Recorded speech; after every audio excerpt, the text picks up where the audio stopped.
Assalamu alaikum wa rahmatullahi wa barakatuh.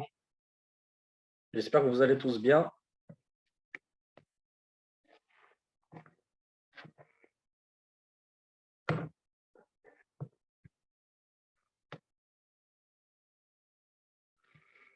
إن الحمد لله نحمده ونستعينه ونستغفره ونعوذ بالله من شرور أنفسنا ومن سيئات أعمالنا من يهده الله فلا مضل له ومن يضلل فلا هادي له وأشهد أن لا إله إلا الله وحده لا شريك له وأشهد أن محمدا عبده ورسوله يا أيها الذين آمنوا اتقوا الله حق تقاته ولا تموتن إلا وأنتم مسلمون يا أيها الناس اتقوا ربكم الذي خلقكم من نفس واحدة وخلق منها زوجها وبث منهما رجالا كثيرا ونساء واتقوا الله الذي تساءلون به والأرحام إن الله كان عليكم رقيبا يا أيها الذين آمنوا اتقوا الله وقولوا قولا سديدا يصلح لكم أعمالكم ويغفر لكم ذنوبكم ومن يطع الله ورسوله فقد فاز فوزا عظيما أما بعد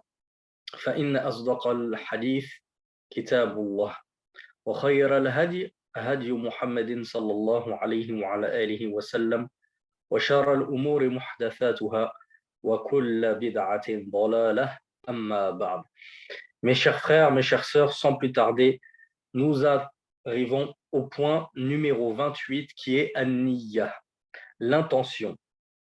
Alors, mes chers frères, mes chères sœurs, savez-vous comment se contracte l'intention de la prière? Qui peut me résumer ça en 3 mots, une seule phrase? Alors, j'ai des gens qui me disent c'est dans le cœur, des gens qui me disent c'est avant de prier. J'attends qu'on me dise une erreur pour bondir dessus. Pour l'instant, il n'y a pas d'erreur. Il y a le frère Yassine qui me dit l'intention ne se prononce pas. Alors non, c'est pas durant les ablutions, mon frère Safwan. L'intention de la prière, c'est pas durant les ablutions. Parce qu'il se peut que tu fasses tes ablutions, puis que tu fasses la prière seulement 30 minutes après, 1 heure après, 2 heures après.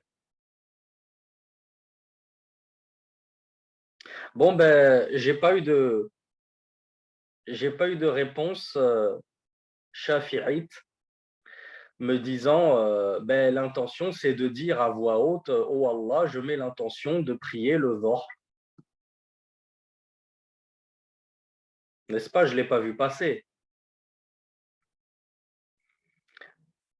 Ah oui, par rapport à la question sur... Ah oui, c'est vrai que Jazakallahu khairan, frère Yassine, de me l'avoir rappelé. Alors, par rapport à la question sur le goudron, je vous avoue que j'ai été très occupé aujourd'hui. Je n'ai pas eu le temps de faire ma recherche. Par contre, pour ceux qui nous ont quittés avant les questions-réponses hier, j'avais apporté un point de détail important concernant le passage d'une personne entre toi et la soutra. On a dit que selon Sheikh Al-Albani, rahmatullahi alayhi, si une personne te passe alors que tu as mis la soutra, ça ne coupe jamais ta prière, quand bien même c'est une femme étrangère, quand bien même c'est un chien noir, quand bien même c'est un âne.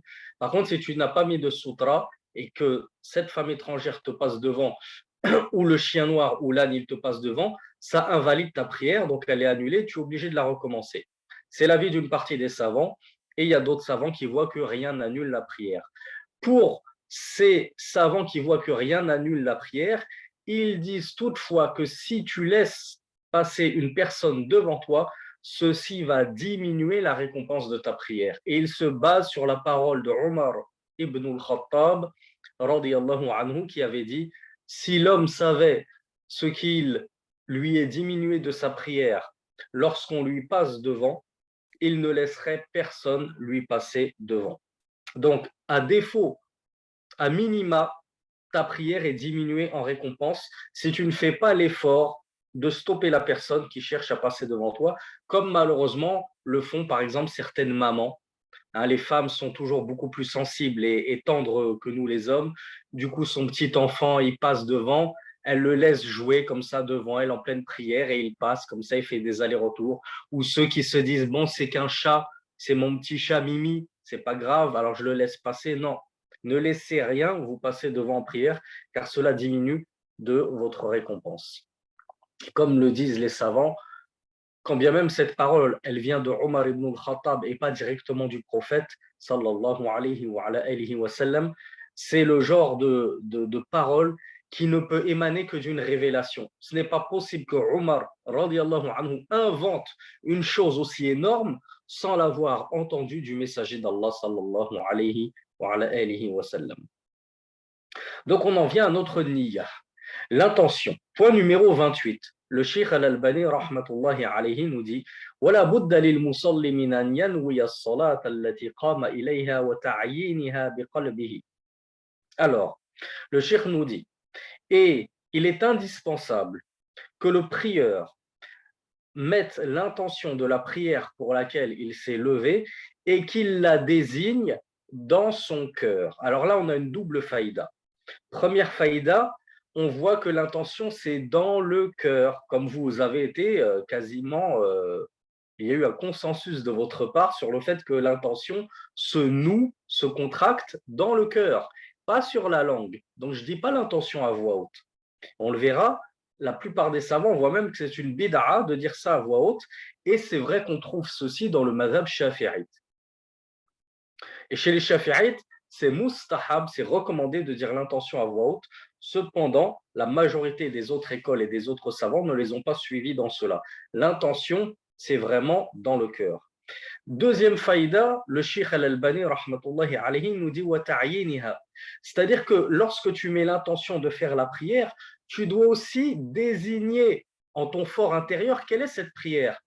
C'est pas tu te lèves pour faire la prière du Dhuhr et en fait tu n'as pas mis d'intention particulière. Tu as juste mis l'intention de faire la prière, mais tu n'avais pas l'intention de prier la prière obligatoire du Dhuhr. Donc, on pourrait très bien te dire, oui, mais peut-être que ton intention, toi, c'était de prier une nafila. Or, Rasulullah sallallahu alayhi wa sallam nous a dit, innamal a'malu bin niyyat wa innamal likulli imri'in ma nawa.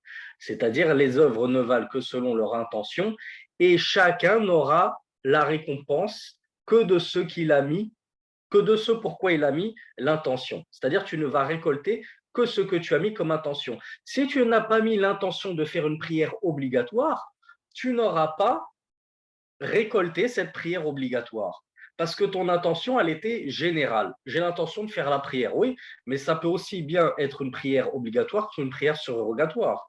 Donc on en comprend que lorsque je me lève pour faire la prière, je ne suis pas obligé de le dire avec ma langue, mais il faut au moins que dans mon cœur, je sache que je fais la prière obligatoire. Alors ensuite, il y a un grand débat, une grande divergence sur les savants.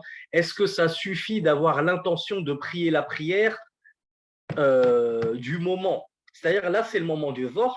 Dans ma tête, je n'avais pas forcément l'intention que c'était de prier le Dhuhr, mais j'avais l'intention de prier la prière du moment là, sans forcément avoir à l'esprit que c'est le Dhuhr, mais je sais que c'était le moment de prier.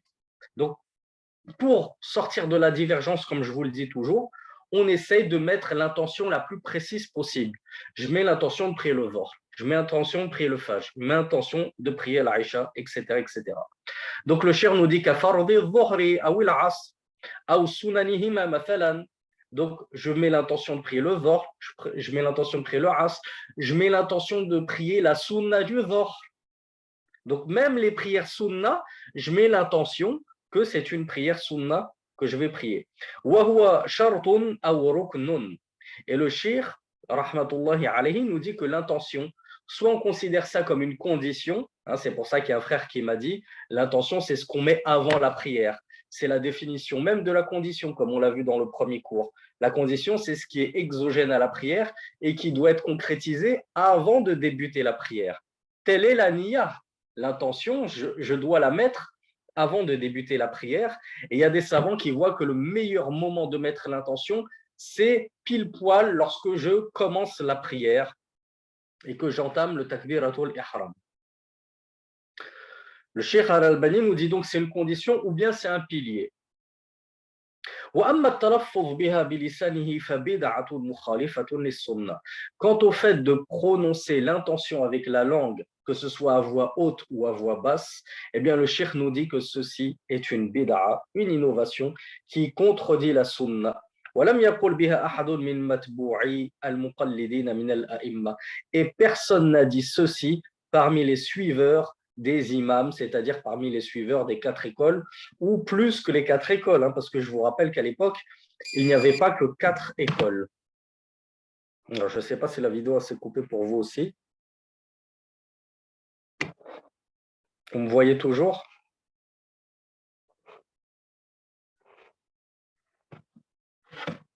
Dites-moi si je suis bien cadré.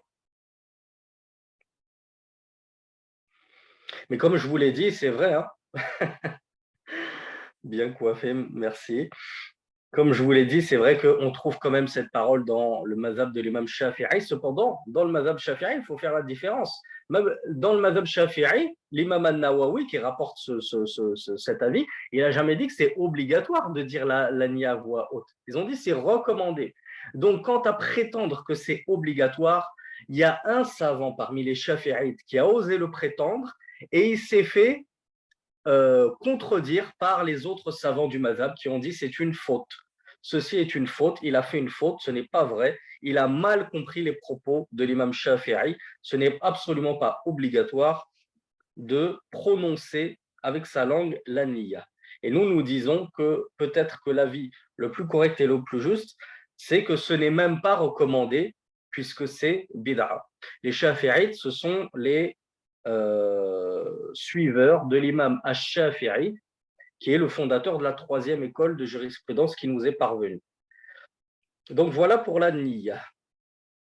On passe au point 29, at-takbir. Alors, petite question piège, mes frères et mes sœurs. Qu'est-ce que le takbir?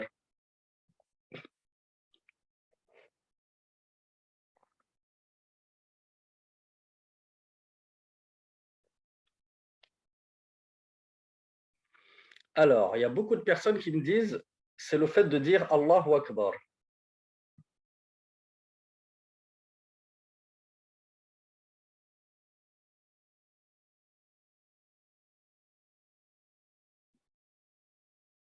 Alors, tout le monde me dit Allahu Akbar jusqu'à maintenant. Ah, j'attendais la faute de notre ami Saniya. Lever ses mains en disant Allahu Akbar. J'attendais cette petite faute pour pouvoir la corriger. Le takbir, comme son nom l'indique, c'est le masdar de kabbara, yukabbiru takbiran, du verbe kabbara qui signifie proclamer la grandeur d'Allah. Donc le takbir, ça ne veut pas dire lever les mains.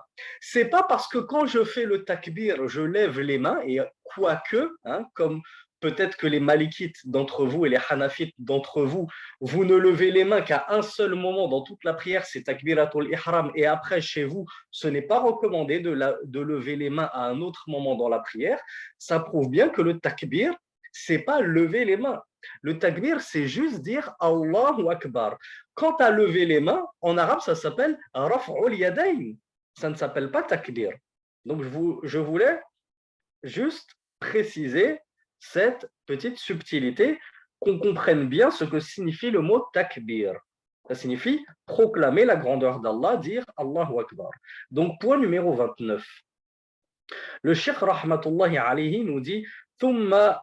Alors, c'est vous, je regarde, d'accord. Thumma yastaftihu as-salata biqawlihi Allahu Akbar. Donc, vous avez vu, là, on a vu un petit peu les conditions précédant la prière. On a vu qu'on s'oriente face à la Qibla, à la Kaaba. On a vu qu'on met la niya, qu'on met l'intention. Ensuite, tout ça, c'était avant la prière. Maintenant, je rentre pleinement dans la prière. C'est là que ça va débuter. Quelle est la toute première chose que je fais lorsque je rentre dans la prière? At-takbir. C'est que je proclame la grandeur d'Allah. Regardez comme elle est belle cette prière. Le tout premier acte, toute première parole, toute première chose de la prière, je prononce la grandeur, je célèbre la grandeur de mon Seigneur. Allahu Akbar. Allah est le plus grand. Personne n'est aussi grand qu'Allah et encore moins plus grand qu'Allah subhanahu wa ta'ala. Même le trône qui est la plus grande des créatures d'Allah subhanahu wa ta'ala, ne représente rien par rapport à Allah subhanahu wa ta'ala. Le cheikh nous dit donc, il débute la prière en disant Allahu Akbar. Alors, pour ceux qui ont vu certaines de mes vidéos dans le fiqh, et j'en avais même fait une petite vidéo dédiée sur les erreurs de prononciation, mes frères et mes sœurs, et là je m'adresse à tout le monde, aussi bien aux arabophones qu'aux non-arabophones, car cette erreur, on la retrouve même de la part d'arabophones de naissance. C'est juste qu'ils font cette erreur d'inattention. J'ai bien dit qu'on dit Allahu Akbar et on ne dit pas Allahu Akbar comme on l'entend tristement. Qu'est-ce que ça veut dire, mes frères arabophones qui normalement n'êtes pas censés m'écouter, dois-je le rappeler? Qu'est-ce que ça veut dire Allahu Akbar? Bon, au vu de toutes les bonnes réponses que j'ai, ça veut dire qu'il y a beaucoup d'arabophones parmi vous. Donc, je ne sais pas ce que vous faites à ce séminaire, mes frères et mes sœurs, sans vouloir être méchant. Normalement, vous êtes devant un dars de Sheikh Al-Ruhaili à cette heure-ci. Je ne sais pas qu'est-ce qu'il fait comme dars, mais normalement, c'est retransmis en direct sur YouTube, ou alors de Sheikh Al-Husaymi ou Sheikh Chouaïr. Optez pour votre cheikh de prédilection et délaissez-moi, barakallahu fikoum. Allahu Akbar, ça signifie A, Allahu Akbar. Et le A, au début, c'est une lettre qui exprime l'interrogation en arabe. Akalta, est-ce que tu as mangé?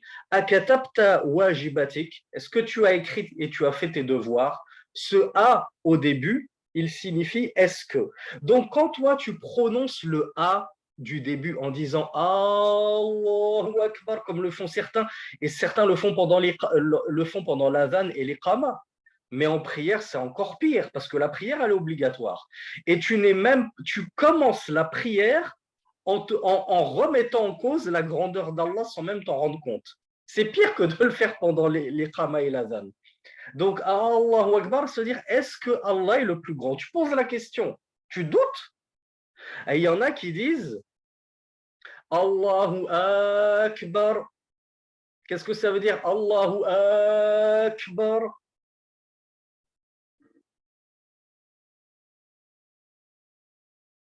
Qu'est-ce que ça implique de prolonger le alif, le A, de Akbar?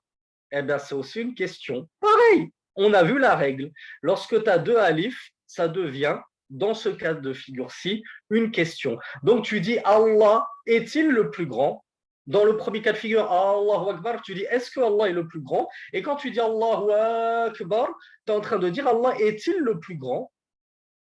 Donc, vous voyez, il faut faire très attention à cette mauvaise manie que nous avons certains à vouloir trop en faire. C'est too much. On veut en faire trop. On croit que ça fait joli, alors qu'on prononce une parole de kouf. On prononce une parole de mécréance en posant la question à voix haute. On en est tout fier. Est-ce que Allah est le plus grand? Attention, hein, j'insiste toujours parce qu'il y a des gens qui déforment tout. Dire une parole de kouf, ça ne veut pas dire être devenu mécréant. On est bien d'accord. Mais cette parole-là constitue de la mécréance. Le fait de douter de la grandeur d'Allah, c'est de la mécréance, comme on l'a vu dans le séminaire précédent. Douter sur Allah, c'est de la mécréance. Donc on dit Allahu Akbar, on respecte bien les élongations, les moudoud, je ne sais plus comment on appelle ça en français, le moudoud, je crois que ça s'appelle élongation de voyelles au bon endroit. Et je vous rappelle bien, c'est bien Allah. Donc après le double lam, il y a un petit alif qui ne s'écrit pas. Ou parfois il s'écrit en petit au-dessus. On met une petite shadda, vous savez, ce petit W au-dessus des deux lames, et on met un petit trait au-dessus. Ce petit trait, il signifie qu'il y a un alif. Donc c'est pas Allah. On ne dit pas Allahu Akbar. C'est pas Allah, c'est Allah. On prononce le alif après le double lam. Allahu Akbar. Et on ne dit pas cette dernière faute, on va clôturer dessus, on ne dit pas non plus Allahu Akbar. Là, ça change encore le sens. Tu viens de rajouter un alif juste avant le ra. C'est Allahu Akbar. C'est pas Akbar.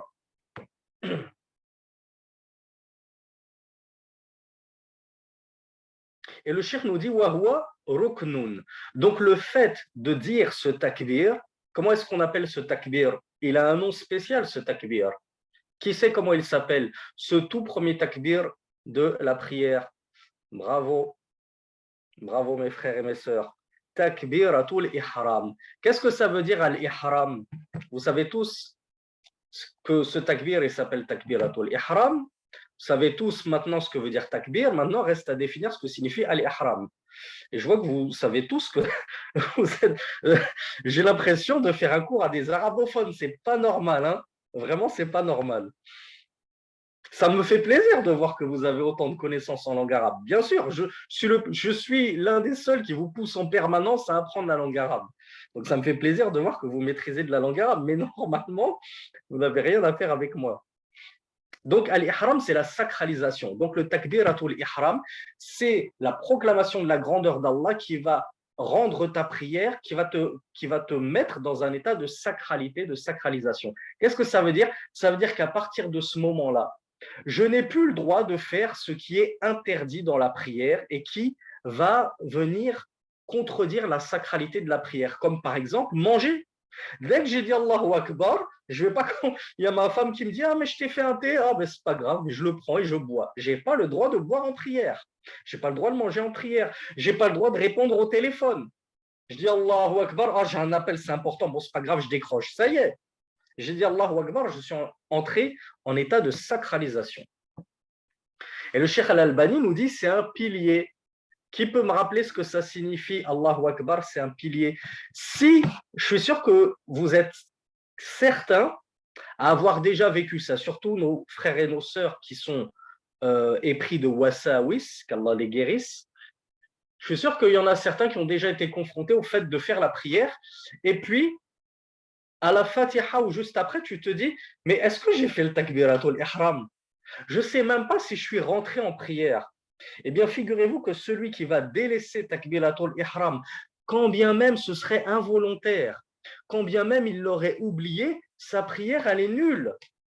Donc, à partir du moment où tu te souviens que tu as oublié d'entrer en prière avec takbiratul ihram, que ce soit par oubli, que ce soit involontaire, que ce soit par erreur, on a dit ar-rukn, le pilier, il ne saute en aucun cas. Par contre, ta prière, elle saute. Si tu fais sauter un pilier, ta prière, elle saute si tu ne corriges pas ça très rapidement. Et donc, si tu te souviens que tu n'as pas fait ton Allahu Akbar initial et que tu es en pleine Fatiha, que tu es en plein recours, tu te relèves et tu recommences ta prière et tu refais ton takbiratul ihram. Le cheikh nous dit لقوله صلى الله عليه وعلى آله وسلم مفتاح الصلاة الطهور وتحريمها التكبير وتحليلها التسليم. Le messager d'Allah sallallahu alayhi wa alayhi wa sallam a dit la clé de la prière c'est la purification. Sa sacralité ou sa sacralisation c'est at-takbir et sa désacralisation. Alors je vous pose la question, c'est quoi la désacralisation de la prière? Qu'est-ce qui met fin à cet état de sacralité? Bravo, la question était facile. Le taslim, c'est-à-dire le fait de faire les salutations. Alors là, je vais vous poser une question plus difficile, parce que vous faites les malins là, en langue arabe.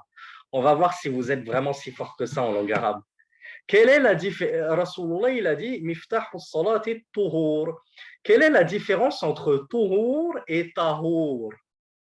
Je suis gentil parce que je vous ai déjà donné la réponse dans les cours de fiqh qu'on donne sur YouTube. Alors, on va voir s'il y en a qui suivent et qui ont retenu. Il y a une personne qui me dit la dhamma, oui, mais qu'est-ce que ça induit? Alors, il y a une personne qui me dit purification et pureté. Non, c'est pas ça. Ah, j'ai une personne anonyme. Je sens qu'elle a la bonne réponse parce qu'elle m'a dit l'objet de la purification.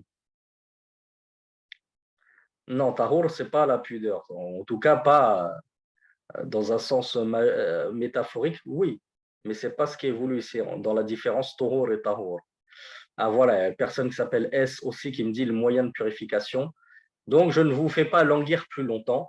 Ah, et ça vaut aussi pour d'autres mots comme al-fatour ou al-futur. Hein, quand on fait un ramadan, on dit c'est l'heure du fatour et on dit je prends mon fatour. Là, je vous ai donné la moitié de la réponse, si ce n'est toute la réponse. Avec la dhamma, at-tuhur, al-futur, c'est l'acte, c'est-à-dire l'acte de la purification. Al-futur, c'est l'acte de casser son jeûne. Et avec la fatha, at-tahur, c'est l'objet de la purification, en l'occurrence le bol d'eau, la bouteille d'eau, le broc d'eau avec lequel tu vas t'ablutionner. Al-fatur, c'est l'objet avec lequel tu vas casser ton jeûne, en l'occurrence ta date, ton repas, ta shorba ou ta harira. Les Tunisiens me diront comment ils appellent leur soupe pour ne pas faire de jaloux. Je ne connais que shorba et harira. Harissa.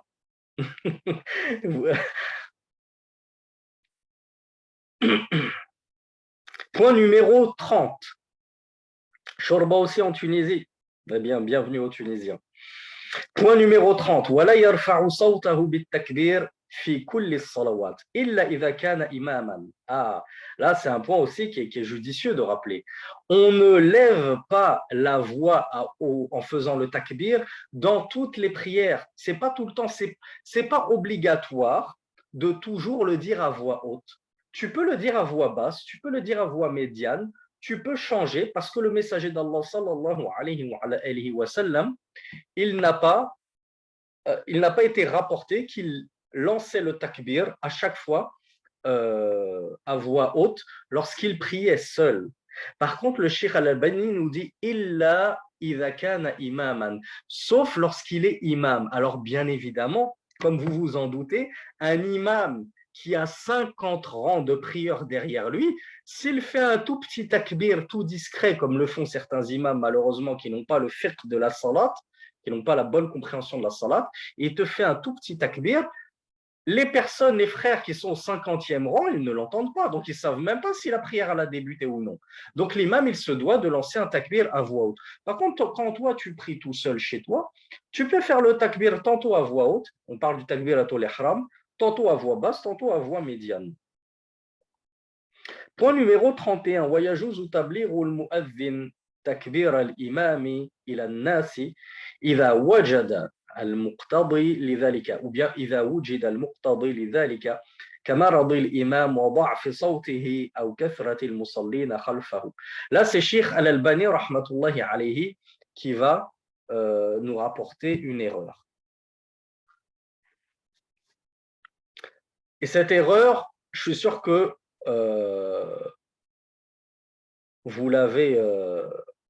vous êtes nombreux à l'avoir rencontré. Moi, je l'ai rencontré dans tous les pays dans lesquels Allah m'a donné l'occasion de prier. Cette erreur, c'est le fait que le mu'adhin, il va répéter les takbirat de l'imam. C'est-à-dire que l'imam, il dit Allahu Akbar, et tu as le mu'adhin, ou bien une autre personne, mais généralement c'est le mu'adhin qui le fait. Oui, c'est le point 31.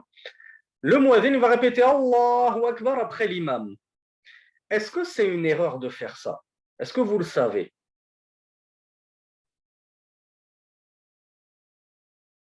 Oui, c'est ça que je vous dis, même en Arabie, ils le font, même à la Mecque, c'est incroyable.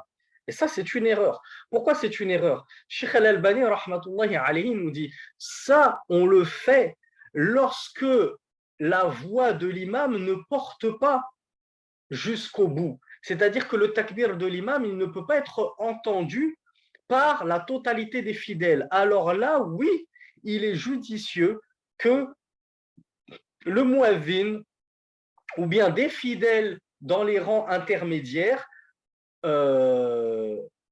si possible, il faut qu'il n'y en ait qu'un seul pour que ce ne soit pas une cacophonie, il y en ait un qui retransmette les takbirat de l'imam au rang derrière afin que tous entendent les takbirat de l'imam et qu'ils savent où ils en sont. Donc, Cheikh Al-Albani, rahmatullahi alayhi, nous dit qu'il est autorisé aux muezzins de retransmettre le takbir de l'imam aux gens lorsque ceux-ci s'y prêtent, c'est-à-dire lorsque la nécessité s'en fait sentir.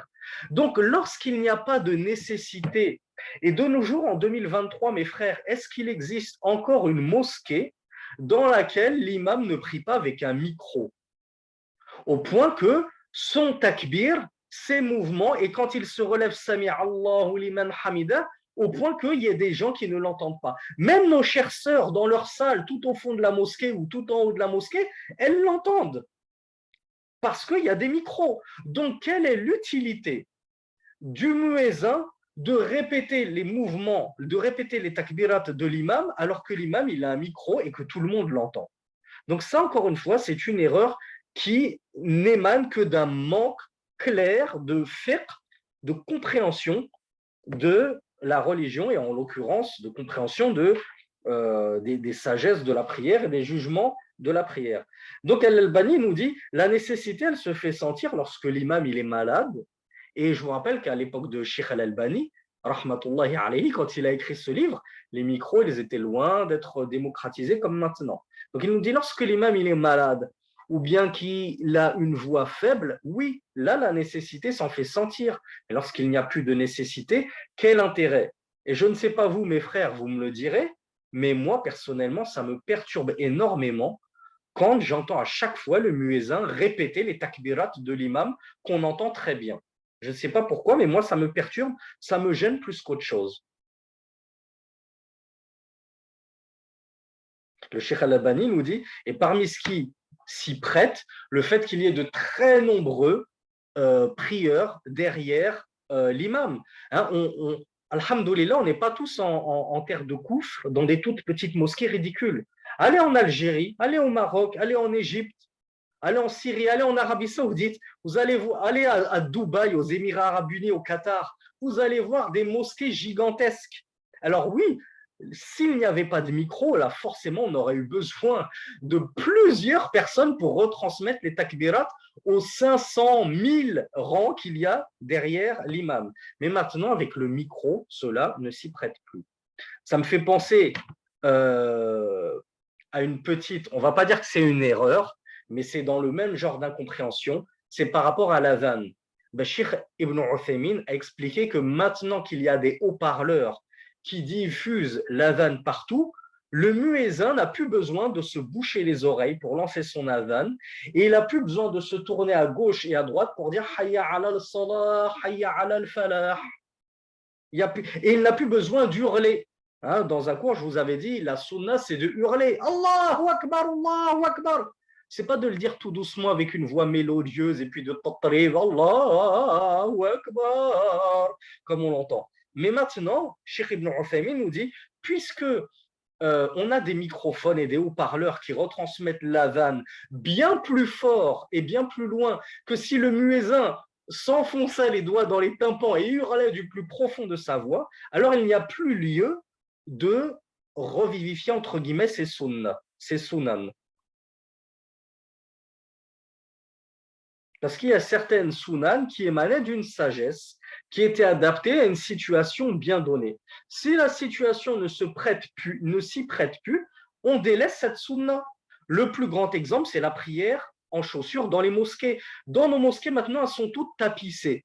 Est-ce que je vais m'entêter à jouer le dur et à rentrer quand même dans ma mosquée, à prier en chaussures devant tout le monde? Ils vont tous me prendre pour un marginal, pour un fou, pour un takfiri.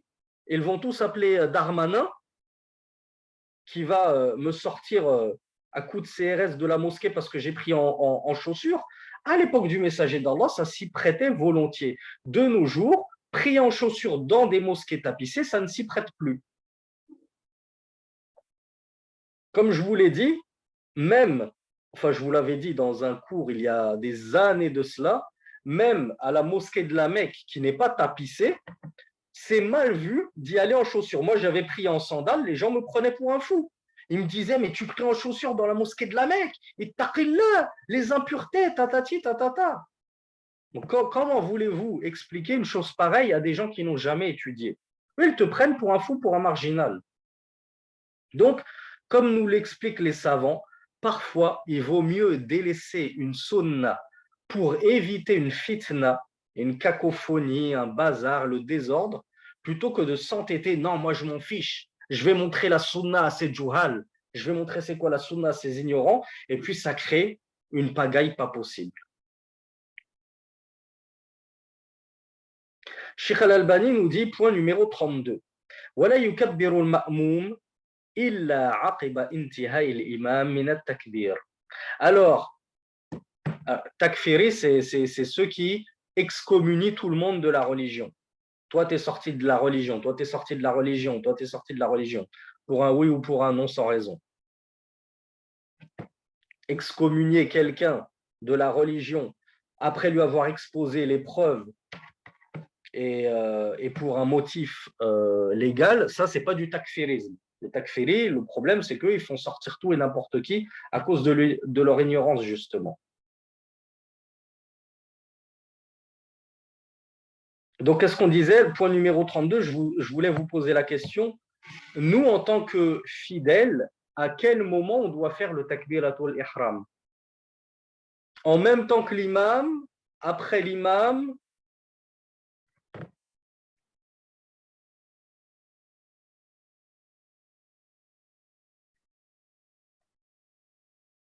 Bon, alors vous me dites tous après l'imam. Il n'y a personne qui m'a dit en même temps que l'imam.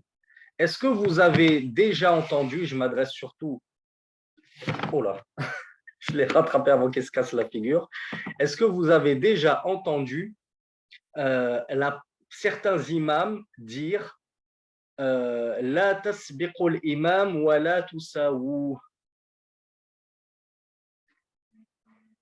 Il y a des personnes qui me disent oui. Moi, fréquemment, dans la mosquée dans laquelle je priais en Égypte à l'époque, l'imam, il répétait fréquemment ça. Et ça, c'est une erreur de répéter fréquemment ça, parce que c'est comme si ça devenait une sunna. Je vous ai dit, c'est comme l'erreur, enfin, je vous ai dit ça dans Al-Mulakhas al-Fiqhi, je crois, c'est comme comme les imams qui font l'erreur de dire Hadhu bayna al-manakib wal-aqdam. Ils en ont fait une sunna, cette parole-là. Rasulullah, il n'a jamais dit de s'aligner en fonction des épaules et des pieds. Il a juste dit de s'aligner en fonction des épaules. Ça ne veut pas dire qu'il ne faut pas aussi coller son pied contre le pied du voisin et s'aligner en fonction des pieds. Mais le fait de répéter cette parole, alignez-vous en fonction des épaules et des pieds, les gens vont prendre ça pour une sunna si tu le répètes à chaque fois. Eh bien, c'est pareil pour cette parole de certains, la tasbiqul imam wa la tusawu. La tasbiqu, oui. Ne précédez pas l'imam, oui, ils ont raison. Le messager d'Allah, sallallahu alayhi wa sallam, nous a défendu de précéder l'imam. Mais ne faites pas les mouvements en même temps que lui. Le messager d'Allah, sallallahu alayhi wa sallam, n'a pas dit cette parole-là. Donc, il ne faut pas insister dessus comme le font certains imams. Mais il n'empêche qu'il ne faut pas faire les mouvements il est dur ce mot, j'ai besoin d'aide, en concomitance. Ah, qui peut me l'écrire? J'ai du mal. En concomitance. Concomitance. Merci. Vous m'avez sauvé la mise. Donc, il ne faut pas faire les mouvements en concomitance en même temps que l'imam. Pourquoi? À cause du hadith ou en vertu du hadith du messager d'Allah. En concomitance, c'est-à-dire en même temps que.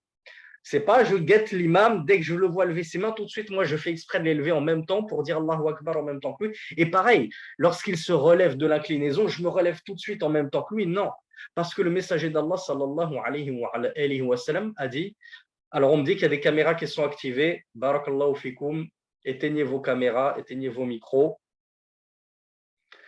Le messager d'Allah a dit, l'imam n'a été placé que pour qu'on le prenne pour modèle, que pour qu'on l'imite. Alors, ils sont où les arabophones? Oui, qu'est-ce qu'il veut dire le fa? Lorsque l'imam fait le takbir, faites le takbir. Elle induit quoi la particule fa? Ah non, c'est pas fa sababiya. La sœur s'est trompée de séminaire là.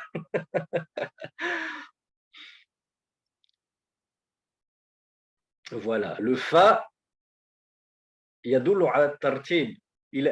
indique la succession avec un temps de latence court, contrairement à thumma. Thumma, qu'est-ce qu'il indique? Voilà. Le thumma, la particule thumma, akaltu thumma sharibtu, ça indique la succession, mais avec un long temps de latence.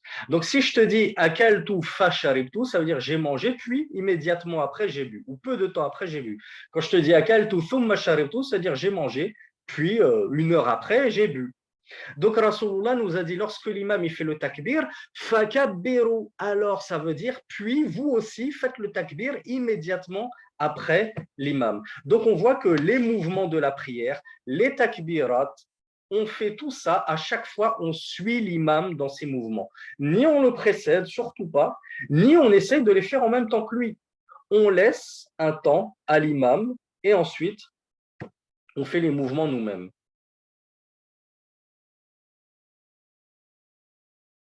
Et Cheikh Al-Albani nous dit, on attend que l'imam finisse son takbir pour lancer notre takbir à nous. C'est pas j'entends Allahu et avant que l'imam dise Akbar, moi je commence à lancer mon takbir aussi. Non. On voit beaucoup de frères à la mosquée faire les mouvements en même temps que l'imam ou alors qu'il n'a même pas encore fini son Allahu Akbar, son takbir. Ah, est-ce qu'on saute la partie sur al-yadayn, raf'ul yadayn wa wad'ul yadayn?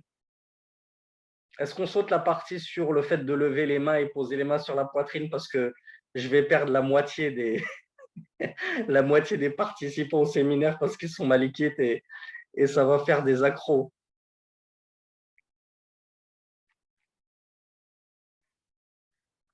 Bon, on y va, mais avec des pincettes. Ne me sautez pas dessus.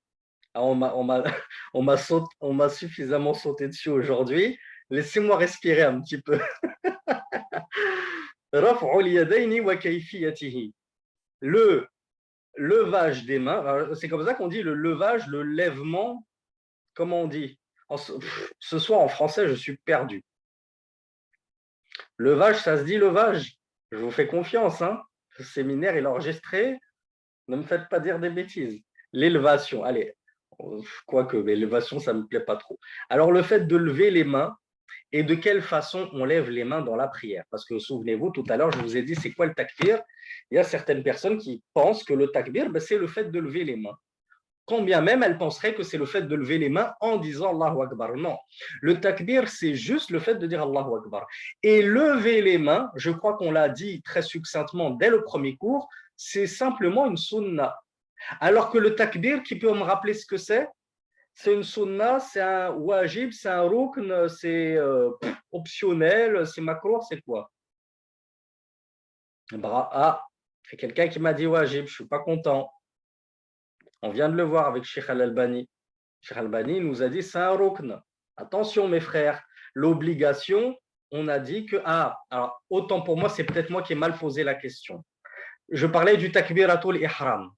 Peut-être que ceux qui m'ont dit c'est une obligation, ils parlaient des autres takbirat. Effectivement, les autres takbirat, quand je me relève par exemple de la troisième raka'a, etc., ça c'est un obligatif, c'est pas un rukn. Mais takbiratul ihram, c'est un pilier de la prière, c'est-à-dire qu'il ne saute en aucun cas. Alors que lever les mains, on l'a vu, c'est pas une obligation. Donc le Cheikh Al-Albani rahmatullahi alayhi nous dit, point numéro 33. Et il lève les mains avec le takbir. Notez qu'il n'a pas dit yajibu. Il n'a pas dit il est obligatoire de lever les mains. Il nous dit juste yarfa'u yadayhi ma'a takbir. Donc on lève les deux mains lorsqu'on fait le takbir. Ici on est toujours dans takbiratul ihram, le tout premier takbir de la prière. Alors, moi je vous pose la question. Quand est-ce que je lève mes mains lors du takbiratul ihram?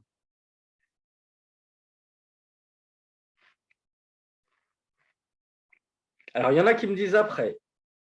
Il y en a qui me disent au début. Ben, au début de quoi? Ah, au début du takbiratul ihram, peut-être que c'est ce que vous l'avez. En même temps, on me dit. Il y a le frère ou la sœur Fizane qui me dit il y a 3 moments. Et c'est la bonne réponse. Alors, on s'arrête à la bonne réponse de notre frère ou de notre sœur Fizane. Il y a 3 façons où il y a 3 moments pour lever ses mains lorsque je fais takbiratul ihram, comme nous l'apprend Sheikh Al-Albani, rahmatullahi alayhi. Et je vous ai dit, Sheikh Al-Albani, ça c'est le résumé du résumé, il ne rapporte pas les preuves. Mais toutes les preuves se trouvent dans son livre plus concis sur la prière. Ceux qui veulent y retourner, ils y retournent avec grand plaisir et on m'a confirmé que le livre était traduit en français. La description de la prière du prophète de Sheikh Al-Albani, rahmatullahi alayhi. Donc il y a 3 moments pour lever les mains. Soit je lève d'abord les mains et ensuite je dis Allahu Akbar, comme ça. Allahu Akbar, soit je fais les deux en même temps. Allahu Akbar, je dis le takbir et en même temps je lève les mains. Soit je dis Allahu Akbar, puis je lève les mains. Donc il y a trois façons de faire. Soit je lève les mains avant de dire le takbir, soit pendant le takbir, soit après le takbir. Les trois ont été rapportés, les trois façons ont été rapportées du messager d'Allah sallallahu alayhi wa sallam. Comme nous le dit Cheikh Al-Albani rahmatullahi alayhi, يرفع يديه مع التكبير أو قبله أو بعده كل ذلك ثابت في السنة. On retrouve le mot qu'on a appris hier, ثابت. Hier, on a appris lam yathbut, la yathbut. Thabit, ça veut dire c'est établi, c'est authentique. Point numéro 34. وَيَرْفَعُهُمَا مَمْدُودَةَ الْأَصَابِعِ. Point numéro 34, il est facile. On lève les mains avec les doigts alignés, comme ça, bien droit. Une belle main bien franche. On ne crispe pas les doigts, on n'écarte pas les doigts. On le voit, certains, je ne sais pas pourquoi ils font ça. Je ne sais pas, est-ce que c'est une coutume, est-ce que c'est une culture. Ils écartent les doigts comme ça. On lève les mains comme ça, normalement. Alors, il y a une annotation, je ne sais pas si elle était judicieuse. Non. Point numéro 35. Où est-ce qu'on lève les mains?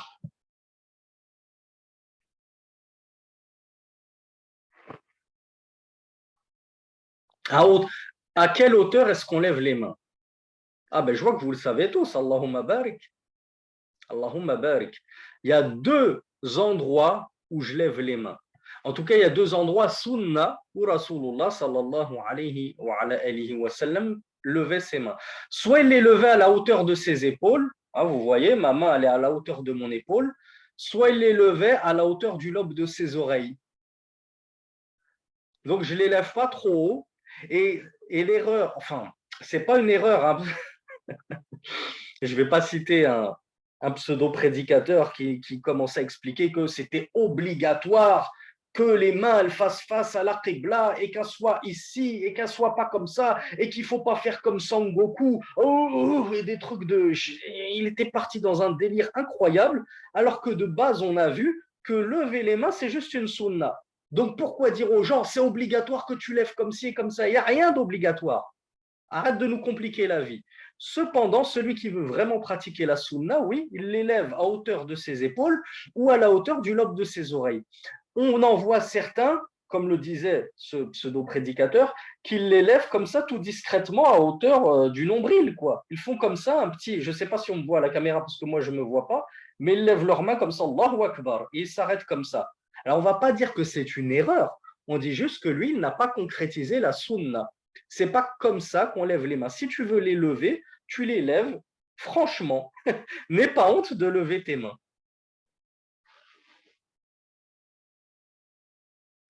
ويجعل كفيه حذو منكبيه وأحيانا يبالغ في رفعهما حتى يحاذي بهما أطراف أذنيه.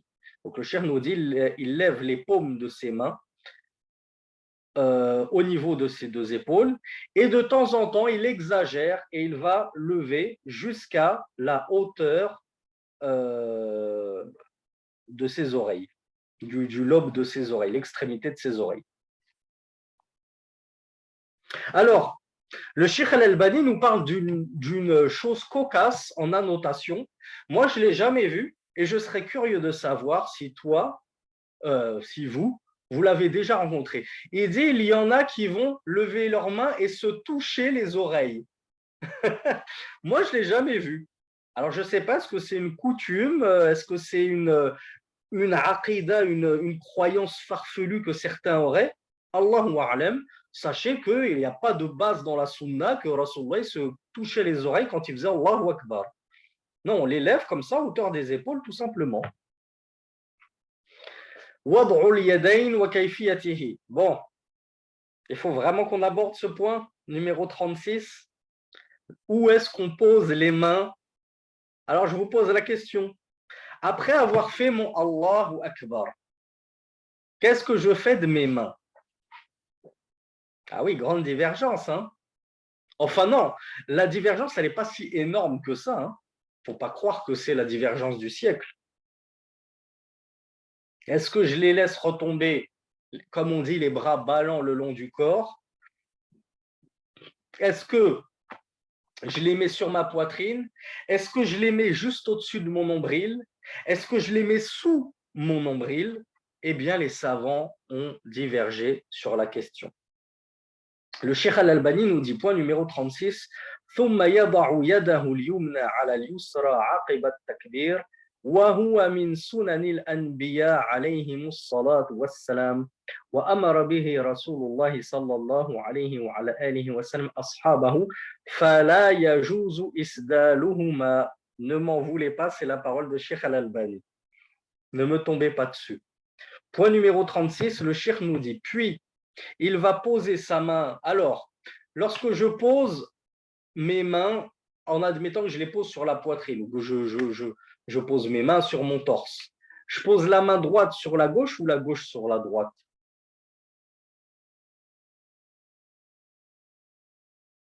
Bon, cette question, elle était trop facile. Arrêtez de me répondre. Je vais vous poser une question plus dure. Si je pose ma main gauche sur la droite, est-ce que ma prière, elle est valide? Si je prie avec la main gauche sur la droite. Alors vous me voyez peut-être en inversé, mais j'ai posé la gauche sur la droite. Alors, il y a une sœur ou un frère qui me dit non, la prière n'est pas valide. Ah, il y a une sœur turque qui me dit non, elle n'est pas valide. Oh là là, monsieur Damas ou madame Damas qui me dit non, là je ne suis pas content, hein, les frères et sœurs. J'aurais espéré ne pas voir un seul non. Bien sûr qu'elle est valide. Pourquoi est-ce qu'elle est valide si je mets ma main gauche sur ma main droite? Parce qu'on a dit poser la main, c'est une sunna. Donc déjà de base, si cette sunna, je ne la mets pas en pratique, ma prière, elle est valide. Si je prie comme certains malikites les bras le long du corps, elle est valide. Même si je prie comme ça, elle est valide, ma prière. Admettons qu'un marginal, je ne sais pas s'il veut montrer ses muscles, il veut faire rire tout le monde, il prie comme ça, sa prière, elle est quand même valide. Donc, comment tu peux invalider la prière juste parce que lui, au lieu de mettre la droite sur la gauche, il a mis la gauche sur la droite? Donc, vous voyez, mes frères et mes sœurs, il faut faire attention quand c'est des sunans, soyez larges. Commencez pas à dire, toi, tu dois recommencer ta prière parce que tu as pris en sable. Laissez nos Shibani tranquilles, les pauvres. Ils ont fait beaucoup pour nous. Qu'Allah les récompense.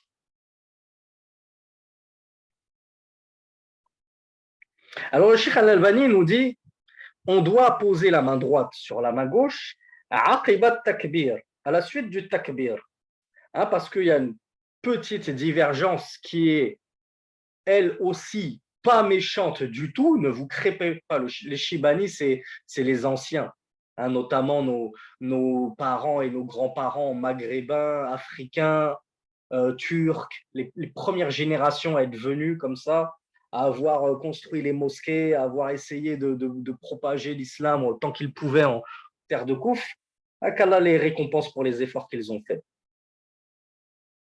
Bien sûr, il y a beaucoup d'ignorance chez nos Shibani parce que ce sont des gens qui ont vécu souvent dans pleine colonisation, où on leur a fermé les écoles coraniques, on les a privés de langue arabe, donc ils ont grandi dans une grande ignorance et ils ont fait ce qu'ils pouvaient à leur modeste échelle. Donc il y a une petite divergence sur qu'est-ce que je fais de mes mains après avoir fait le takbir. Est-ce que tout de suite, je les pose sur la poitrine ou bien d'abord je les laisse tomber, puis je les remets sur ma poitrine? Ça, c'est une divergence qui n'est pas méchante du tout. Que tu fasses l'un ou l'autre, il n'y a aucun souci. Sheikh Al-Albani voit qu'il a dit aqibat takbir, c'est-à-dire tout de suite après le takbir, je pose mes mains sur ma poitrine. Le Cheikh nous dit le fait de poser ses mains sur sa poitrine en prière, c'est la sunna des envoyés d'Allah subhanahu wa ta'ala. Donc, c'était même pas uniquement la sunna de Muhammad sallallahu alayhi wa sallam, c'était la sunna des prophètes. Salawatullahi alayhim. Et le messager d'Allah a ordonné à ses compagnons de faire ainsi. Oui, même l'imam Malik a rapporté le qabd. Le qabd, c'est le fait d'attraper sa main gauche avec sa main droite. Même l'imam Malik l'a rapporté dans son Muwatta. Donc effectivement, le prophète l'a ordonné de poser sa main droite sur sa main gauche. Et Sheikh Al-Albani nous dit, il n'est donc pas autorisé de laisser tomber les mains, de faire le sadl. Ça, c'était son avis. Et Sheikh Al-Albani est connu pour avoir eu quelquefois des avis marginaux, dans le sens, c'est pas péjoratif quand je dis ça, c'est dans le sens que voilà, c'était l'un des rares à tenir un tel avis, alors que la grande majorité des savants soutenaient le contraire. Donc le fait qu'ils disent on n'a pas le droit de laisser tomber ses mains, comme on l'a vu, c'est une sunna de la poser. Donc si je le fais, comment je pourrais dire que la yajouz, alors que ça a été rapporté de certains salaf salih qu'ils priaient en sadl. Donc on va dire que certains salaf salih, certains pieux prédécesseurs, faisaient quelque chose qui n'était pas autorisé en prière. Donc la majorité des savants voient que c'est jaïs, c'est autorisé, seulement c'est quoi? C'est khilaf ou sunnah. Oui, là, on va se mettre à dos certains malikites, mais c'est vrai, c'est khilaf ou sunnah, c'est le contraire de la sunnah. La véritable sunnah, c'est de poser ses mains sur sa poitrine. Alors, oui, donc c'est juste après. Numéro 37, ويضع اليمنى على ظهر كفه اليسرى وعلى الرسخ والساعد. Alors, je vous aurais volontiers lancé la vidéo pour que certains frères me montrent en vidéo comment on pose sa main droite sur la main gauche. Là, sur mon téléphone, je ne pourrais pas le faire. De toute façon, comme la majorité de nos frères sont beaux gosses, Allahumma barik, ça aurait risqué de créer une grosse fitna. Alors, qui peut me l'expliquer avec des mots? Comment je pose ma main droite sur ma main gauche? Alors, il y a une sœur qui me dit l'avant-bras. Il y en a qui me disent on attrape le poignet. Alors, je ne parle pas de l'endroit. Il y en a qui me disent en dessous de la poitrine. Je ne parle pas de l'endroit. Je parle comment je pose la droite sur la gauche. Alors, on parle encore du poignet en tenant le poignet. Il y en a qui me disent la paume de la droite sur le poignet de la gauche. Alors, il y a une personne qui me dit à 3 façons. Alors, en réalité, on a 2 façons de faire. Sheikh Al-Albani, rahmatullahi alayhi, il nous dit, premièrement, c'est de poser la paume de ta main droite sur le dessus de ta main gauche. Donc, pile poil comme ça, tu poses ta main droite sur le dessus de ta gauche. Et tes doigts, l'extrémité de tes doigts, elle va recouvrir le poignet de ta main gauche. Donc, les extrémités des doigts de ta main droite vont recouvrir le poignet et l'avant-bras, comme nous le disait une sœur. Donc, je vais lever ma montre un petit peu. J'espère que vous me voyez bien. Donc, je pose ma main comme ça. Donc, j'ai bien la paume sur le dessus de ma main gauche. Elle enveloppe le poignet et elle enveloppe aussi une petite partie de l'avant-bras. Ça, c'est la première façon de poser sa main selon Sheikh Al-Albani, tel que ça a été décrit du messager d'Allah sallallahu alayhi wa alihi wa sallam.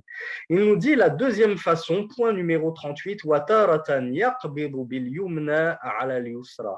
Et de temps en temps, donc on voit que la plupart du temps, le messager d'Allah priait comme je vous l'ai montré ainsi. Et Sheikh Al-Albani nous dit, et de temps en temps, il va attraper avec sa droite sa gauche. Donc j'attrape ma main gauche avec ma main droite et je prie comme ça. Et ça, c'est pas à faire tout le temps. Rasulullah le faisait de temps en temps, donc nous aussi de temps en temps, on va attraper notre main gauche avec notre main droite.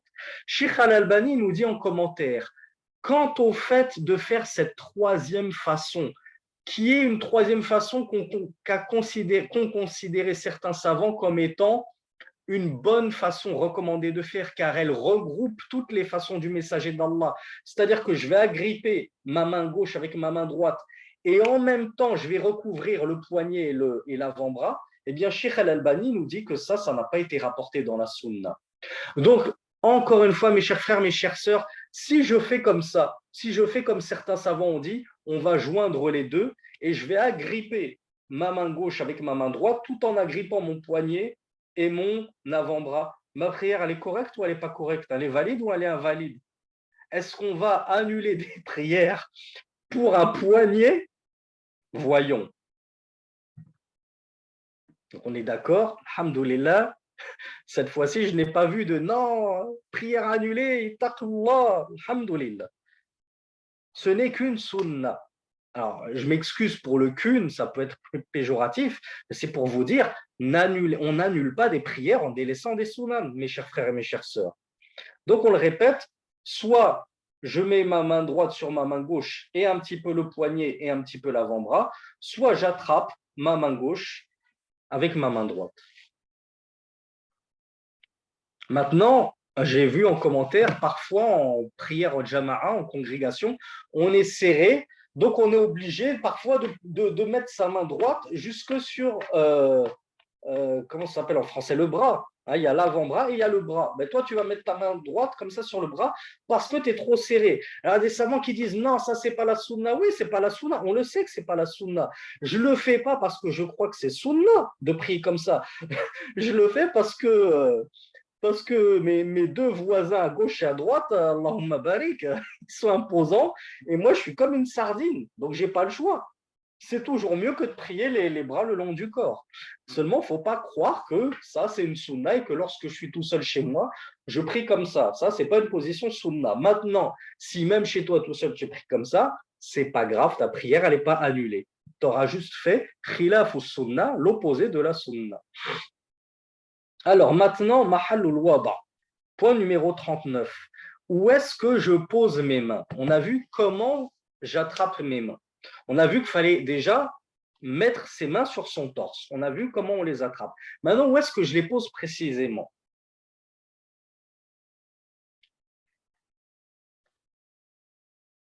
Alors, on me parle du torse, on me parle de la poitrine, on me dit au niveau du cœur, on me dit au-dessus du nombril, au-dessous de la poitrine, en bas du ventre. Bon, on a eu, on a eu une tchekchouka de Mazahib, puisque tous ces avis ont été rapportés. Alors, Sheikh Al-Albani, lui, il estimait que tous les hadiths qui parlent que, comme c'est le cas pour nos amis hanafites et chez nous les hanabila, on pose nos deux mains sous le nombril.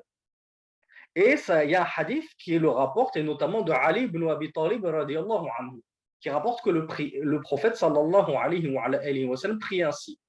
Chez les Shafi'ites, c'est au-dessus du nombril, pour nos amis comoriens. Et chez les Malikites, comme on l'a vu, c'est tantôt au-dessus du nombril et tantôt en sadl. Il y a deux avis prépondérants dans leur école.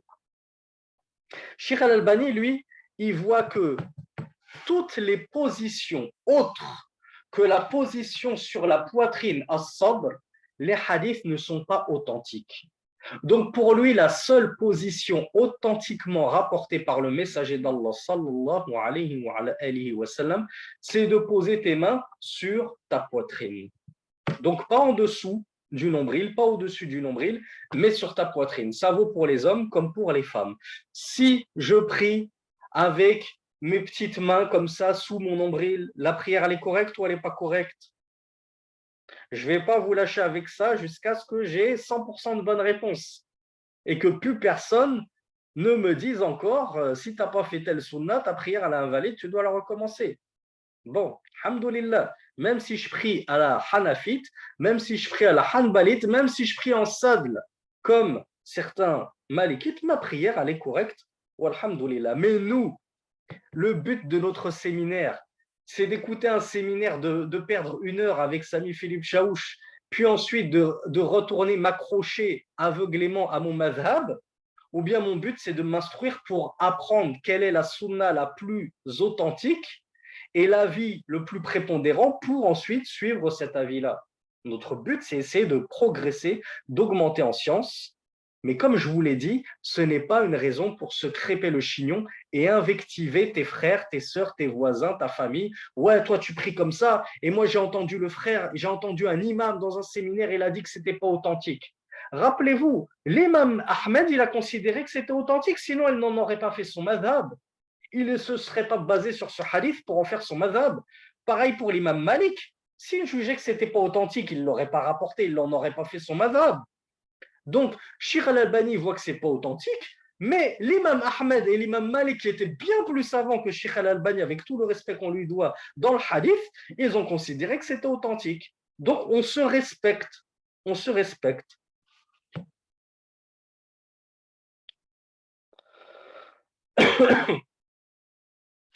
Donc, point numéro 39, le cheikh nous dit وَيَضَعُهُمَا عَلَى صَدْرِهِ فَقَطْ. Et il pose ses deux mains sur sa poitrine seulement. الرَّجُلُ وَالْمَرْأَ فِي ذَلِكَ سَوَى. Et l'homme et la femme sont à pied d'égalité dans cette façon de faire. Il n'y a pas de différence entre l'homme et la femme.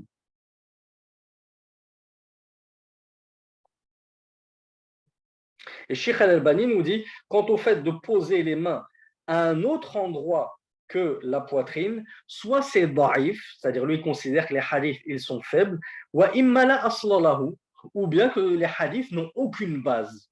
Il n'y a aucune source tangible qui rapporte cet agissement du messager d'Allah sallallahu alayhi wa sallam. Point numéro 40.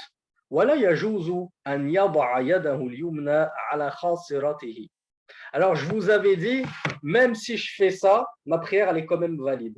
Savez-vous quelle position des mains le prophète sallallahu alayhi wa sallam a explicitement interdite? Ah, bravo. C'était pas une question facile. Bravo à la sœur Marseille 13 et Khadija et de nombreuses autres sœurs et quelques frères aussi. Bravo Quentin. Et bravo à tous ceux qui ont la bonne réponse. Sur les hanches, prier comme ça, alors alhamdoulilah, je ne l'ai jamais vu. J'espère que vous aussi, vous ne l'avez jamais vu, mais prier comme ça, les mains sur les hanches, je ne sais pas si on voit en vidéo, ben ça, Rasulullah l'a explicitement interdit. Donc, tu peux poser tes mains comme ça, il y a divergence, mais comme ça, non. Il n'y a pas de divergence. Ça, c'est interdit par le messager d'Allah sallallahu alayhi wa sallam. Alors, on passe à la partie sur al-khushu' wa an-nazaru ila mawdi' as-sujud. J'espère que vous m'accordez encore 5-10 minutes de dépassement. Comme ça, ensuite, demain, on passe à un autre gros chapitre qui est les doigts qu'on lit pour introduire la prière. Alors, al-khushu' wa an-nazaru ila mawdi' as-sujud. J'aurais pas dû vous lire le titre parce que les Arabes ils vont encore tricher. Point numéro 41. Alors, bien évidemment, Sheikh Al-Albani, il le répétera, il insistera et il conclura là-dessus. Il est obligatoire. Alayhi, dans la langue arabe, notez-le, quand vous voyez dans le fiqh, alayhi kaza wa kaza, alayhi an yaf'ala, la particule alayhi, ça veut dire c'est obligatoire, ça connote l'obligation. Alayka kaza, c'est-à-dire tu dois faire ceci. Wa alayhi, il est obligatoire an yakhsha'a fi salatihi, qu'il se recueille dans sa prière. Eh oui, le recueillement, c'est une obligation, c'est pas optionnel. Si je veux, je fais une prière concentrée, et si je veux, je fais une prière déconcentrée. Non, tu dois être concentré quand tu pries ton Seigneur. Donc, il est indispensable que la personne se concentre dans sa prière. وأن يتجنب كل ما قد يلهيه عنه من زخارف ونقوش فلا يصلي بحضرة طعام يشتهيه ولا هو يدافعه البول والغائط. Donc le cheikh nous dit du coup, puisqu'il doit absolument prier concentré, il convient qu'il évite de prier en présence de tout ce qui pourrait le déconcentrer dans sa prière. Alors, je vous laisse la porte ouverte. Donnez-moi tous les exemples qui vous passent par la tête. Donnez-moi les plus tangibles, ceux qui vraiment sont les plus dérangeants, et surtout essayez de me trouver quel exemple Rasulullah, lui, il a donné. Alors bien sûr, on parle de la télé, du téléphone, bien sûr. On ne va pas prier avec la télé allumée droit devant soi. Pareil pour une femme étrangère. On rappelle que la femme est la plus grande tentation de l'homme. Est-ce qu'on doit encore le rappeler à nos chères sœurs? Ah, voilà. Il y a une personne qui m'a dit l'une des interdictions du messager d'Allah, sallallahu alayhi wa sallam, en l'occurrence la nourriture. Ah bah oui, un match. Mon frère Kanouté qui nous parle d'un match, là, c'est vraiment un irrespect total envers Allah de prier tout en regardant un match. Là, c'est de la folie. Bon, vous m'avez tous beaucoup parlé de. Je regarde si quelqu'un a la deuxième réponse que j'attends du messager d'Allah, sallallahu alayhi wa sallam.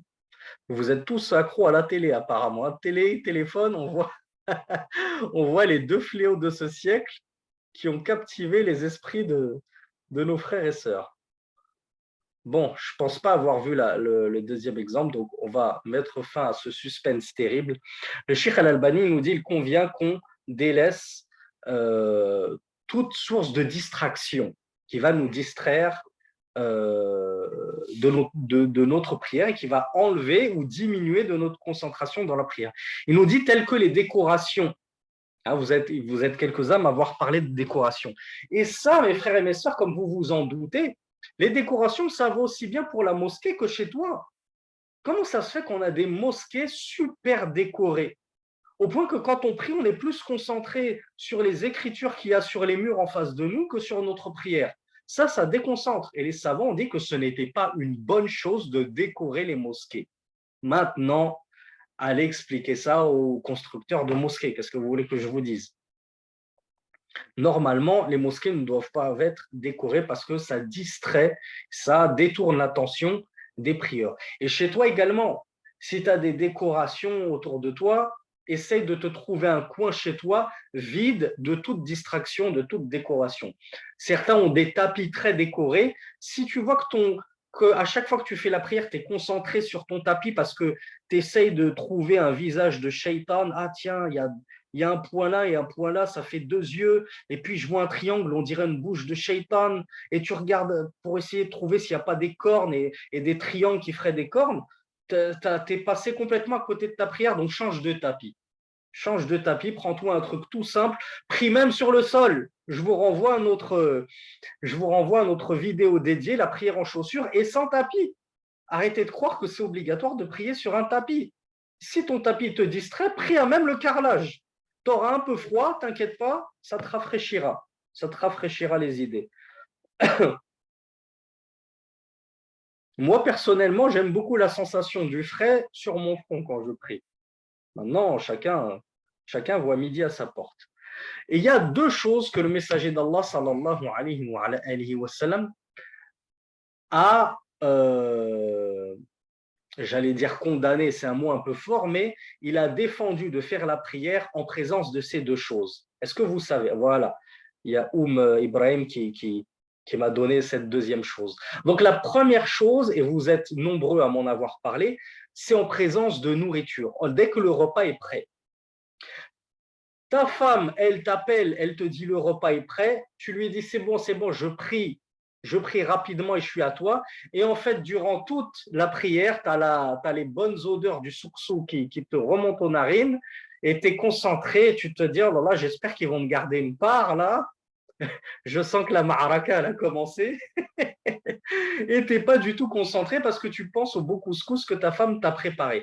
Donc, ta'am, retarde ta prière, mange, comme ça tu auras l'esprit et le ventre tranquille, tu auras l'esprit vide et le ventre plein, et tu pourras faire une prière pleine de sérénité et de concentration. Donc, Rasulullah nous a dit, la salata ta'am. Il n'y a pas de prière en présence de la nourriture, parce que la nourriture, ça peut te distraire. Et là, je parlais du couscous pour nos frères et nos sœurs qui sont encore à l'ancienne, traditionnelle, mais je ne vous raconte même pas lorsque le frère est part s'acheter un grec, un chicken, une pizza, et qui se dit, bon, je vais faire ma prière juste avant, et sa prière elle dure 2 minutes, montre en main, parce qu'il a peur que son grec, il devienne tout froid après s'il fait une prière trop longue. Donc, mangez tranquillement, et ensuite priez à votre aise.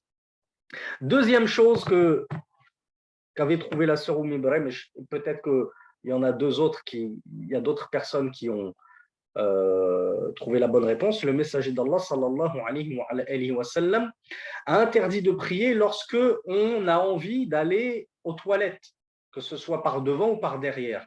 Donc, lorsqu'on a une envie pressante, il ne faut surtout pas se retenir en se disant « j'ai pas envie de perdre mes ablutions ». Franchement, après, on ne se l'est pas tous dit au moins une fois dans sa vie. Oh, la flemme de refaire mes ablutions, je vais essayer de me retenir et de prier.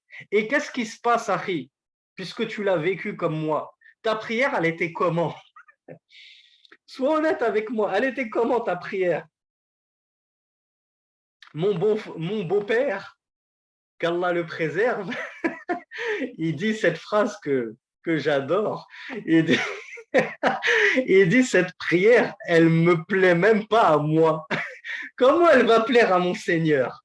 Une prière où tu étais déconcentré du début à la fin à cause de cette envie pressante d'aller aux toilettes. Donc toi-même, tu n'es même pas fier de ta prière. Comment tu veux que Allah, elle lui plaise à lui?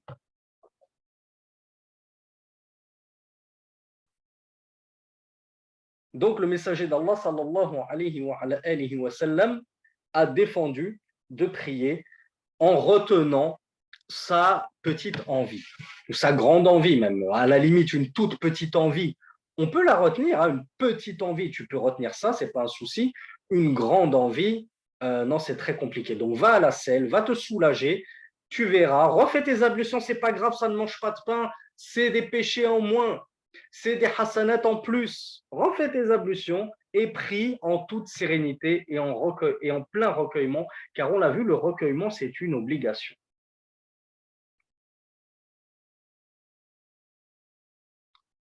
Point numéro 42. Alors, où est-ce que je dois regarder? Il reste que 3 petits points. Où est-ce que je dois tourner mon regard en prière?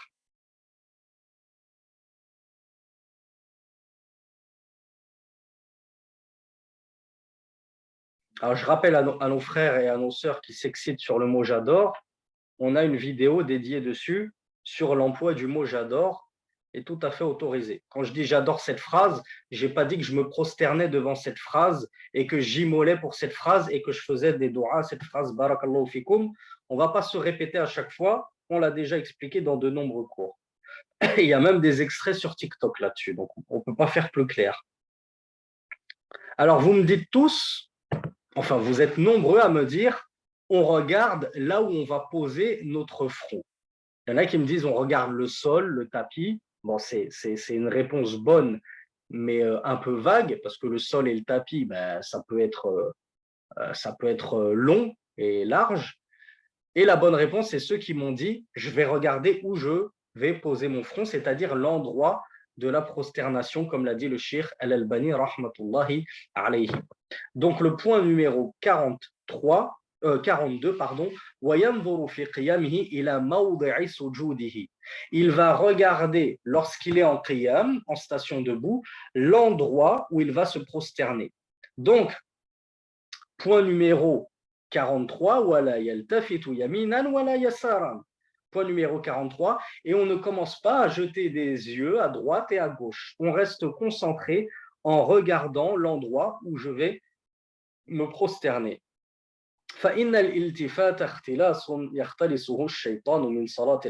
Car certes, le fait de regarder comme ça, de jeter des petits coups d'œil, c'est une distraction que le shaitan te fait faire pour t'enlever une partie de la récompense de la prière. Souvenez-vous ce qu'on a dit hier par rapport à la récompense de la prière qui diminue au fur et à mesure que tu te déconcentres dans ta prière. Et numéro 44, et on va terminer dessus, et là, mes frères et mes sœurs, je pense que on a été nombreux à l'avoir expérimenté. C'est que parfois, voilà, surtout quand on prie en pleine nature, on prie sur le stah au bled en été, il fait beau, il y a les étoiles. Là, parfois, on est tenté de prier comme ça en regardant le ciel. Mais ça, Rasulullah sallallahu alayhi wa sallam, il l'a explicitement défendu. Il l'a sévèrement condamné. Donc, on ne prie pas le regard au ciel. C'est vrai que c'est tentant. On se dit, Allah, il est au-dessus du ciel, il est au-dessus de son trône. C'est tentant, mais non. Il faut rester concentré et on regarde le sol, on regarde l'endroit de sa prière et on ne regarde pas à droite et à gauche. Il y a quelqu'un qui passe, je regarde. Il y a une voiture qui passe, je regarde, etc. On reste concentré. هذا والله أعلم وصلى اللهم على نبينا محمد والحمد لله رب العالمين. Je vous souhaite une excellente soirée. Je vous dis à demain, Inch'Allah, pour le prochain cours. Et je vous accorde, Inch'Allah, quelques minutes pour répondre aux questions s'il y a des choses qui n'ont pas été claires durant ce cours.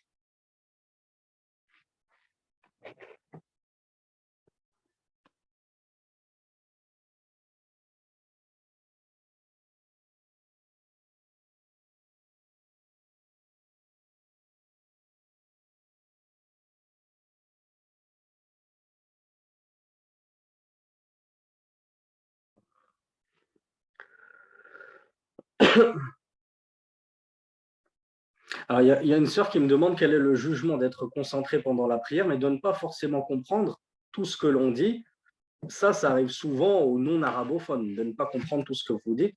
Ce n'est pas trop grave au début, mais il convient, comme je vous le dis à chaque fois, d'apprendre la langue arabe. Donc, du coup, à un moment, ça fait 20 ans, 30 ans, 40 ans que tu pries et tu ne comprends toujours pas ce que tu racontes en prière, là, c'est problématique. Tu viens de te convertir, tu viens de débuter la prière, tu es jeune, tu n'as pas encore la langue arabe. On espère qu'Allah y pardonnera. Mais c'est difficile d'arriver à une concentration, une méditation et un recueillement total dans la prière sans comprendre justement ce qu'on dit. Et vous verrez à quel point vous savourez la prière lorsque vous comprendrez ce que vous direz, notamment la sourate Al-Fatiha. Et je vous renvoie à notre modeste exégèse que nous avons donnée de sourate Al-Fatiha. Vous verrez comme ça change la vie de comprendre ce qu'on lit, et notamment sourate Al-Fatiha. Si on a une envie pressante et que l'heure de la prière va bientôt passer, est-ce qu'on doit les refaire? Je n'ai pas compris la question. Si la question c'est si en allant accomplir mes besoins et en refaisant mes ablutions, ben, l'heure de la prière sera sortie, est-ce que je dois le faire ou pas? Je ne sais pas. D'ailleurs, je vais le noter. Tiens, ce sera une question judicieuse.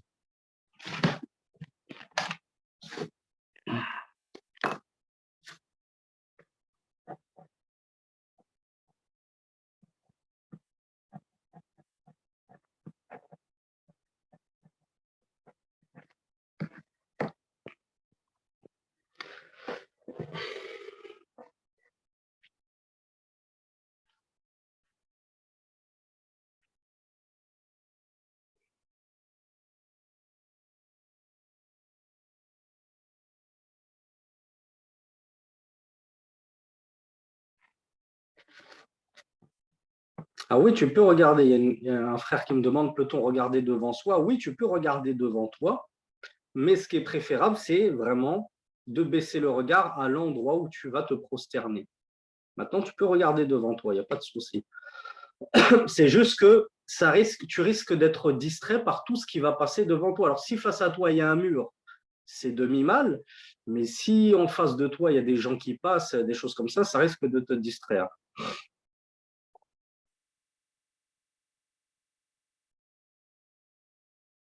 Non, par contre, pour le repas, si le temps de la salade il va passer, non, tu ne vas pas manger en faisant sortir ta prière. Non, tu pries et tu prendras ton repas après et tu essayes de te concentrer au maximum.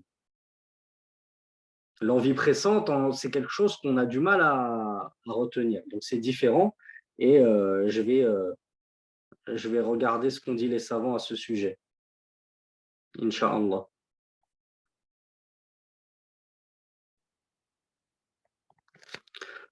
أحبكم الذي أحببتموني له. Que celui en qui vous m'avez aimé vous aime.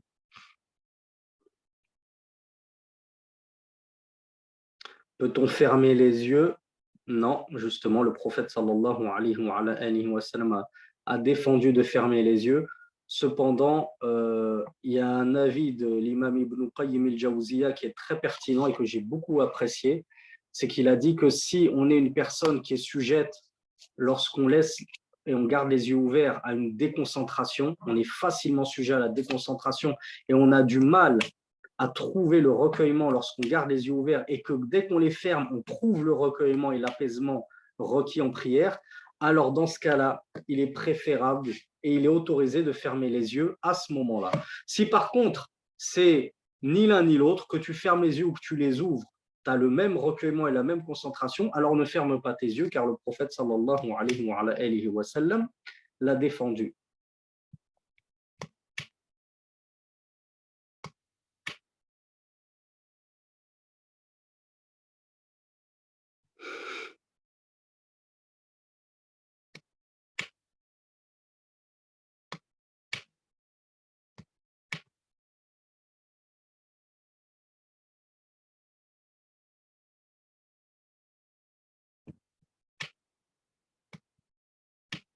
Il y a une sœur qui me dit qu'hier, je devais préciser que la sutra de l'imam, c'est la même pour les fidèles. Ben, on l'a déjà dit, ça. On l'a déjà dit dans le cours d'hier, il me semble. Alors, il y a une question que me pose un frère ou une sœur qui me dit que faire si on est déconcentré. Ben, ça, c'est l'une des toutes premières questions que j'avais posées à l'imam de ma mosquée en Égypte, au début où j'avais du mal à trouver la sérénité et la concentration. Et il m'a dit ce que Rasulullah sallallahu alayhi wa sallam avait dit une fois à ses compagnons, Salli salata muwaddi', prie la prière de celui qui va faire ses adieux. Dis-toi que ça va être ta dernière prière. Déjà, souviens-toi de Al-Ihsan, la définition qu'a donné le messager d'Allah de Al-Ihsan. Adore Allah comme si tu le voyais. Mais si tu ne le vois pas, alors sache que lui, il te voit. Donc, dès que tu rentres en prière et que tu souffres de déconcentration, déjà, souviens-toi et aie à l'esprit que Allah, il te voit, il te surveille, il sait dans quel état tu es. Et Allah ne serait pas satisfait de toi s'il te voyait dans un état déconcentré alors que tu es censé être concentré au maximum. Parce que quand tu as un entretien d'embauche, tu es sur ton 31 et tu es focus comme jamais. Et ton entretien, tu le prépares une semaine à l'avance pour être au taquet le jour J. La prière, c'est plus important que n'importe lequel de tes entretiens. C'est plus important que le jour de ton mariage. Il n'y a pas plus important que la prière. Donc, tu dois comprendre que tu es face à ton Seigneur et que ce n'est pas un jeu. Et ensuite, dis-toi, c'est peut-être la dernière prière que je prie à Allah. Peut-être qu'en sortant dehors, je vais me faire écraser par un bus. Donc, en pensant à ces deux choses-là, Inch'Allah, tu devrais réussir à retrouver ta concentration. Alors ça, mon frère Yazid, la question sur le ftour et la prière, on le verra durant le séminaire sur le jeûne, ne nous spoil pas. Non, regarder autre part, ça n'annule pas la prière. Si je regarde, on l'a dit en plus, je regarde à droite ou à gauche, c'est des récompenses de la prière que le shaitan il a réussi à me grappiller et à me faire perdre en détournant mon regard et ma concentration. Donc la prière ne s'annule pas, mais tu perds en récompense.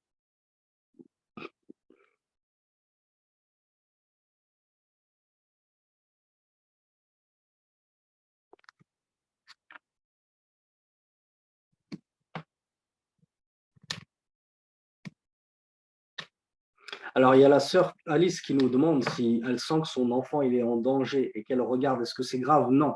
Bien sûr qu'on a le droit de regarder si on a peur pour son enfant, qu'on voit son enfant se rapprocher de la fenêtre, du balcon, quelque chose comme ça. Bien sûr que tu as le droit de regarder. Et si tu sais que ton enfant est vraiment en danger, tu as même le droit de couper ta prière, dusse-t-elle être obligatoire, pour aller empêcher ton enfant de chuter, de tomber, de se faire écraser, quelque chose comme ça.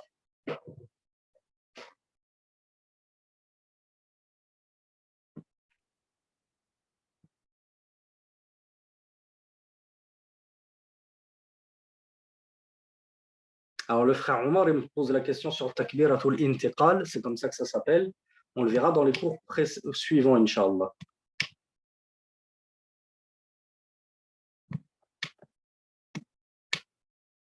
Pareil pour ceux qui me demandent est-ce que la femme doit lire à voix basse ou à voix haute. Les frères, les sœurs, je vous rappelle que on a rajouté une deuxième semaine, tout frais payé. Donc, le séminaire ne va pas se terminer demain, Inch'Allah. On va devoir poursuivre une deuxième semaine. Donc, toutes ces questions-là, on va les voir dans les cours ultérieurs, Inch'Allah. Ne soyez pas pressés.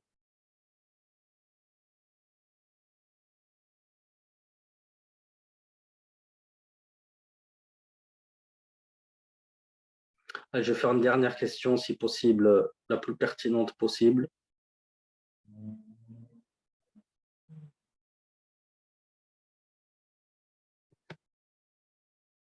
Alors non, pour répondre à la sœur qui me demande est-ce qu'on va parler de Sajda tout ça ou non, ça c'est un gros chapitre et ça ne fera pas partie du séminaire, mais on l'étudiera Inch'Allah dans notre playlist YouTube Al-Mulakhas al-Fiqhi de Cheikh Saleh Al-Fawzan, hafidhahullah. Allez, on va terminer sur la question de notre frère ou notre sœur Imad. Imad, c'est peut-être un frère, je pense.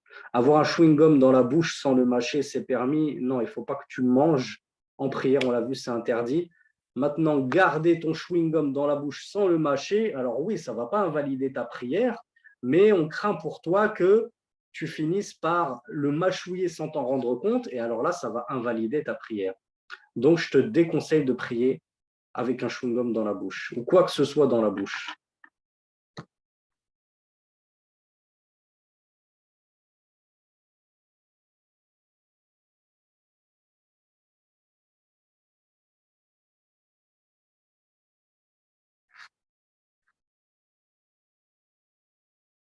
Voilà, je vois qu'il y a beaucoup de questions qui seront traitées dans les cours suivants. Donc, je vais vous libérer. Je vous ai retardé d'une demi-heure. Je m'excuse beaucoup.